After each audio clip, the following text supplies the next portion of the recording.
Halo semuanya, selamat datang di panduan visual kita. Nah, hari ini kita bakal menyelami sebuah dunia yang jujur saja sangat penuh warna. Kita akan membongkar rahasia di balik kaca akuarium dan melihat persis bagaimana hobi memelihara ikan hias itu sebenarnya bisa banget berubah jadi kerajaan bisnis dari rumah. Jadi, kalau kalian pernah menatap akuarium dan mikir, wah, bisa nggak ya saya jalanin ini? Kalian ada di tempat yang tepat. Oke, ini peta jalan kita hari ini. Kita akan mulai dari membahas potensi ikan hias kita, lanjut kenalan dengan para bintang akuarium pilihan utama, terus masuk ke persiapan sarana dan peralatan, membahas rutinitas perawatan dan penyakit, dan ditutup dengan teknik pemanenan ikan hias. Bagian 1. Potensi ikan hias kita, skala pasar.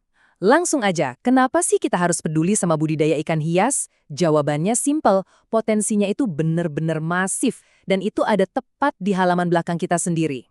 Coba bayangkan, angka ini, 1.100. Itu bukan angka sembarangan loh. Menurut data, Indonesia itu punya lebih dari 1.100 spesies ikan hias air tawar yang diperdagangkan ke seluruh dunia.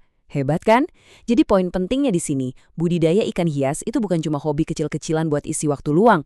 Dengan fasilitas yang sangat sederhana sekalipun, ini adalah komoditas bernilai tinggi yang bisa banget dijalankan dari skala mikro, rumah tangga, sampai skala besar. Kita ini beneran pemain utama di panggung global. Masuk ke bagian 2, bintang akuarium pilihan utama. Kenali para pemerannya. Nah, ini nih bagian yang paling seru. Mari kita kenalan sama para bintang yang bakal ngisi ekosistem air kalian nanti. Karena tiap spesies itu punya karakter dan pesonanya masing-masing. Pilihannya itu super beragam. Pertama, ada arwana. Ini spesies endemik yang nilainya tinggi banget. Ibaratnya simbol prestis lah. Terus ada koi.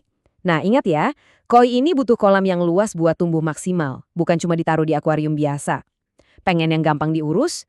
Guppy bisa jadi pilihan cerdas karena adaptasinya jago banget dan cepat beranak. Buat yang suka ikan berkarakter tangguh, ada lohan, si predator agresif dengan benjolan ikonik di kepalanya. Dan pastinya ada diskus, sang raja akuarium yang pergerakannya lambat, anggun, dan super tenang. Sekarang mari kita bahas salah satu primadona paling populer sejagat raya, ikan cupang. Aslinya mereka ini hidup di rawa-rawa tropis, makanya mereka tuh luar biasa tangguh. Bayangin, mereka bisa hidup di air yang minim oksigen, bahkan di toples tanpa aerator. Tapi daya tarik utamanya jelas ada di siripnya kan? Ada variasi half moon dengan ekor setengah bulan simetris yang elegan banget. Ada crown tail atau serit yang siripnya tajam-tajam kayak sisir, sampai pelakat half moon yang memadukan badan tegap ala petarung, tapi punya ekor yang lebar, bener-bener memukau. Kita geser sedikit dari air tawar ke laut tropis. Kita punya ikan badut. Ya, kalian pasti tahu sosok menggemaskan ini dari film animasi kan? Tapi fakta menariknya nih, di balik wajah lucunya, ikan badut ini ternyata sangat agresif kalau urusan jaga wilayah. Mereka ini omnivora tangguh yang kerjanya beres-beres, memakan alga dan larva parasit yang nempel di anemon. Semacam pahlawan kebersihan kecil yang nggak kenal takut. Lanjut ke bagian 3, persiapan sarana dan peralatan. Kotak peralatan. Oke, kalian udah nemu ikan favoritnya, sekarang waktunya siap-siap. Kita nggak bisa ngebangun kerajaan bisnis kalau kotak peralatannya kosong, betul? Kunci utama buat benih ikan yang masih super kecil itu ada di pondasi nutrisinya. Kalian butuh pakan alami mikroskopis yang tinggi protein, namanya plankton. Ini dibagi 2, fitoplankton yang berbasis nabati atau tumbuhan, dan zooplankton yang berbasis hewani. Kenapa ini krusial banget? Soalnya pakan alami ini hidup melayang di air, selalu segar, dan ukurannya tuh pas banget sama bukan mulut benih ikan, jadi nggak bikin saluran cerna mereka mampet.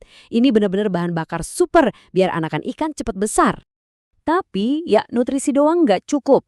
Kalian harus sedia perlindungan dan alat tempurnya. Obat-obatan kayak methylene blue, kalium, dan malachite green itu harga mati buat ngelawan parasit nakal. Kalian juga butuh alat ukur dasar seperti penggaris, timbangan, dan alat sortir buat pantau perkembangan ikan secara presisi. Dan pastinya jangan lupakan alat harian kalian, serokan, baskom atau tampan, terus instalasi aerator lengkap sama selang dan batunya, biar suplai oksigen selalu aman sepanjang waktu. Terus ikannya mau ditaruh mana? Pilihan wadah ini bakal nentuin skala bisnis kalian ke depannya. Ada 3 opsi utama, kolam buat skala besar atau ikan yang butuh ruang gerak luas kayak koi. Lalu ada bag, ini cocok buat area pembibitan yang lebih intensif dan butuh kontrol. Dan tentu saja akuarium, wadah kaca elegan buat memamerkan keindahan ikan eksotis macam diskus atau cupang. Intinya, pilih wadah yang pas dengan karakter ikan kalian. Bagian 4. Rutinitas perawatan dan penyakit. Pertempuran harian. Persiapan beres. Tapi ingat, miara ikan hias itu bukan cuma menata akuarium terus membiarkannya begitu saja. Ini tuh pertempuran harian buat ngejaga ekosistem kecil yang sebenarnya lumayan rapuh. Kunci sukses yang sesungguhnya ada di 3 langkah kedisiplinan ini. Pertama, urusan pakan. Buat benih, kalian harus kasih Tubifex atau cacing sutra cincang, kutu air, atau jentik nyamuk. Dan ini wajib 3 kali sehari. Kedua, kebersihan dasar. Kalian harus rutin menyedot atau menyipon sisa makanan dan kotoran dari dasar wadah minimal banget 2 kali sehari. Ketiga, cek kualitas air secara konstan. Lingkungan airnya harus selalu diukur dan dijaga. Jadi, ini bukan sekedar pekerjaan ringan akhir pekan ya, ini komitmen harian yang serius. Kenapa sih harus sebersih itu? Karena ikan kalian itu nggak sendirian di air. Ada penjahat tak kasat mata yang nungguin kalian lengah. Ada penyakit white spot alias bintik putih yang dengan ganas nyerang kulit, mata, dan insang benih kecil.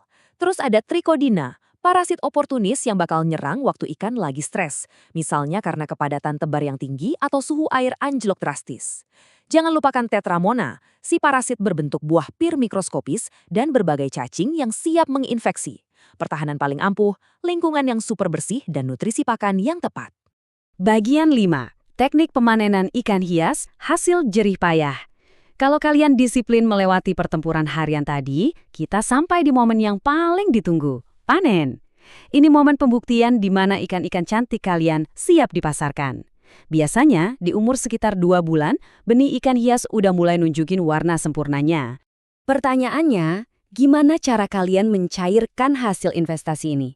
Ada 2 strategi utama. Pertama, panen total. Artinya, kalian jual semua hasil budidaya sekaligus tanpa disortir dulu.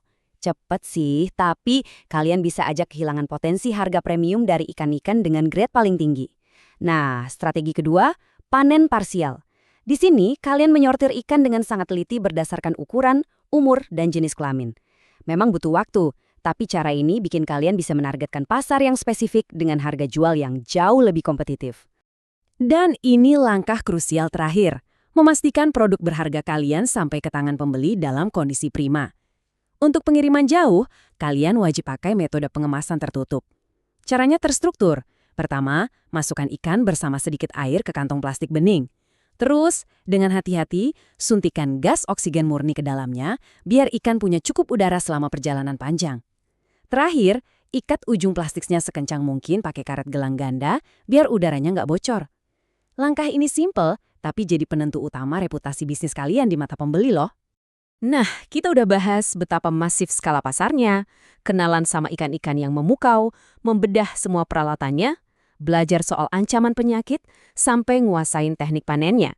Sekarang, pertanyaannya balik ke kalian. Dari lebih dari 1.100 spesies ikan hias air tawar yang ada di perairan kita, ikan mana nih yang bakal kalian pilih hari ini buat mulai membangun kerajaan bisnis kalian sendiri? Menarik buat dipikirin kan? Terima kasih udah ngikutin panduan visual ini, dan sampai jumpa di petualangan belajar kita selanjutnya.